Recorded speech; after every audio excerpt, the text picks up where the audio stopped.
Bien, toca hablar ahora del tema del sufragio censitario al sufragio universal, los procesos de apertura e inclusión democrática. Lo primero que cabe decir es que esta cuestión es fundamental en el momento de crisis socioeconómica que estamos viviendo, y se trataría de que comprendamos que lo que está pasando ahora en estos momentos no es algo inédito, sino que debemos encontrar sus raíces en los procesos históricos occidentales. En este sentido, tenemos que referirnos a el modelo liberal clásico decimonónico que funcionaba con sufragio censitario, lo cual quiere decir que solo podían votar y ser escogidos aquellas personas que dentro de un Estado pagaban determinada cantidad de impuestos.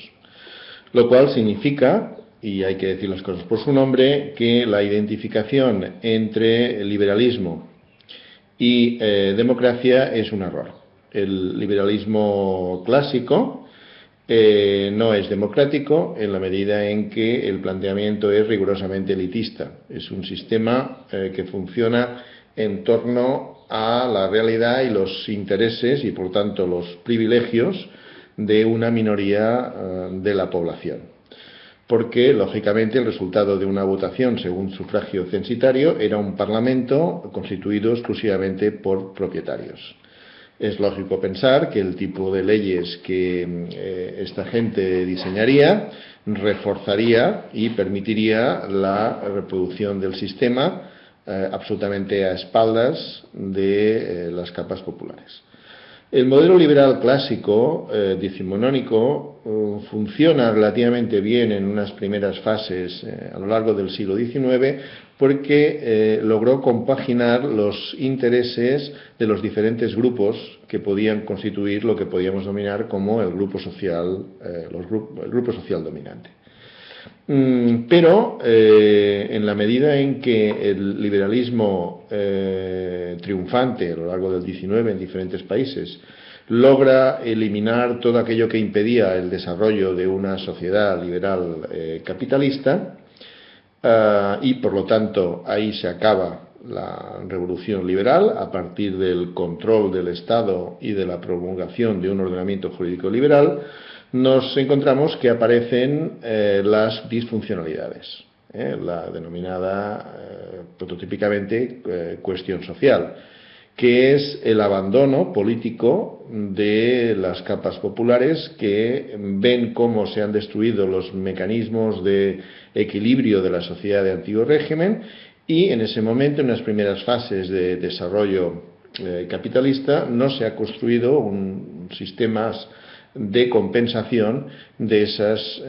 disfuncionalidades. De tal manera que el sistema liberal clásico decimonónico permite una sobreexplotación de la fuerza de trabajo extremadamente elevada. Madrid, en la segunda mitad, último tercio del siglo XIX, se le conocía internacionalmente como la ciudad del hambre, y cada uno de los distritos populares de Madrid podía ser sustituido por una enfermedad endémica que se daba, obviamente, sobre todo en los sectores de la población más desfavorecidos. El problema de la sobreexplotación no es un problema moral, es un problema sistémico. En las primeras fases de desarrollo capitalista, necesariamente los costes de producción deben ser bajos y de ahí que el nivel de sobreexplotación sea muy elevado. Esto produce, obviamente, una respuesta política por parte de las clases populares, que primero se organizan en forma de sindicatos, de defensa de sus intereses, y a partir de determinado momento, cuando cobran más conciencia política, incluso llegan a organizarse en partidos políticos que presionan sobre el sistema para democratizar el sistema. De ahí que en el último tercio del siglo XIX, en muchos países occidentales, se introduzca por primera vez el sufragio universal como medio, como uno de los instrumentos para lograr la democratización del sistema. Ahora bien, esa instauración del sufragio universal se le contrarresta por parte de los grupos sociales dominantes con una serie de factores como pueden ser el control más férreo de los aparatos del Estado y la opacidad y la falta de transparencia de la actuación de dichos aparatos del Estado, además de lo que podría considerarse en situaciones de crisis pues un aumento de los cuerpos policiales, sobre todo en las ciudades, porque a finales del XIX se produce un fenómeno nuevo como es la aparición de sociedad de masas, y eso requiere una reorganización de los aparatos del Estado para controlar esas masas de población. Todas las grandes ciudades europeas crecen de forma exponencial y esto pues se convierte en ocasiones en un problema de orden público. Si a Madrid se la conocía como la ciudad del hambre, Barcelona es la Rosa de Fuego, la Rosa de Fuego anarquista. Hay un excelente libro del historiador Romero Maura, que se llama así, La Rosa de Fuego, sobre la Barcelona del 1900, donde hay 5 páginas en las cuales se explica las deformaciones producidas por las diferentes profesiones. De tal manera que tú veías a un individuo y por las deformaciones o enfermedades que tenía, sabías exactamente a qué se dedicaba. Llegado a este punto, con la primera introducción de instituciones democráticas por la presión de las capas populares, debemos fijar un elemento clave, y es que históricamente la democracia ha consistido en la eliminación gradual de los privilegios. Y esto supone que la democracia no debemos entenderla como algo fijo, sino que la democracia es un proceso. Y en este sentido, claramente, ya desde este momento en lo cual la palabra democracia, por otra parte, empieza a prestigiarse, porque debemos recordar que la palabra democracia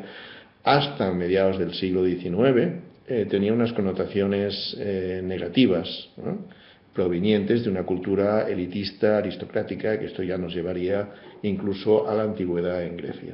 A partir del momento en que la democracia empieza a tener unas características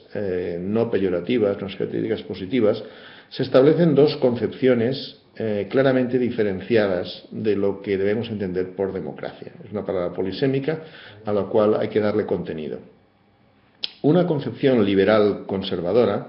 que, dicho sea de paso, el liberalismo conservador y no el radical es el que hegemoniza en España la transición de la sociedad de antiguo régimen a la nueva sociedad burguesa, y los pobres liberales radicales han tenido escasísimos porciones de tiempo para poder desarrollar su programa, porque el liberalismo en el primer tercio del siglo XIX se va a dividir políticamente en un liberalismo radical y un liberalismo conservador. El liberalismo conservador son aquellos que en todo momento buscan la alianza con los grupos dominantes de la sociedad de antiguo régimen. En cambio, los liberales radicales pretenden, a partir de los esquemas liberales, ampliarlos, incorporando elementos de democracia. Pues bien, la concepción de la democracia en España, absolutamente hegemónica del liberalismo conservador, es ver a la democracia como sencillamente un escrupuloso respeto a las reglas del juego. Y esto va a condicionar extraordinariamente en España. Claro, obviamente es el caso que más yo puedo explicar, porque redacté mi tesis justo en esta fase histórica. El problema que se da en España es, en primer lugar, la hegemonía de los liberales conservadores, que además no son liberales conservadores a la europea, sino que han recibido una educación con profundos componentes reaccionarios del denominado nacionalcatolicismo. Y la conjunción de esos 2 factores hace que el modelo que se desarrolla en España es un modelo que tiende a adoptar el liberalismo económico, incluso vivido como dogma de fe, pero no tanto el liberalismo político. Y eso es lo que explica muchas cosas, entre ellas la ausencia o el retraso en España de legislaciones laborales que combatían la sobreexplotación, que es la opción reformista que se sigue en varios países europeos y que en España llega muy tarde, con retraso, y esto va creando una profunda brecha, una fractura social que acabará en la guerra civil del 36-39. Pues bien, esta es la concepción hegemónica de la visión de la democracia por parte del liberalismo conservador, pero hay otra visión de la democracia, en entenderla como un proceso gradual de eliminación de los privilegios y conseguir sociedades con un mayor nivel de justicia social, un mayor nivel de transparencia, un mayor nivel de participación, y sería desarrollar el programa de los estados de bienestar y que culminan en su forma más avanzada, que son los estados sociales y democráticos de derecho, en los cuales primero el Estado tiene la obligación de eliminar cualquier forma de miseria. La miseria es totalmente incompatible con estructuras democráticas. Y en segundo lugar, desarrollar un tipo de políticas públicas que gradualmente vaya eliminando la pobreza hasta lograr una sociedad en la cual exista una auténtica igualdad de oportunidades, porque entonces se demostrará que los planteamientos liberales conservadores son ciertos. Las personas no somos iguales, somos desiguales en inteligencia, en voluntad, en talento, en capacidad de trabajo, pero eso solo realmente será cierto cuando exista un tipo de sociedad donde todos partan de un determinado nivel, donde puedan acceder a la cultura de forma homogénea, y entonces es en un posible desarrollo de un curso vital individual donde se evidenciará que efectivamente las personas son desiguales. Pero esa desigualdad no debe ser estructural, porque entonces estamos jugando una partida con las cartas marcadas. Por tanto, una sociedad democrática es aquella que elimina las desigualdades estructurales y que potencia una igualdad de oportunidades en la cual cada uno no es su origen social, sino su propia voluntad y capacidad lo que hará que alcance un estatus o otro. En este sentido, el análisis histórico de lo que ocurrió en la segunda mitad del siglo XIX es muy ilustrativo para entender posiblemente qué podamos hacer ahora.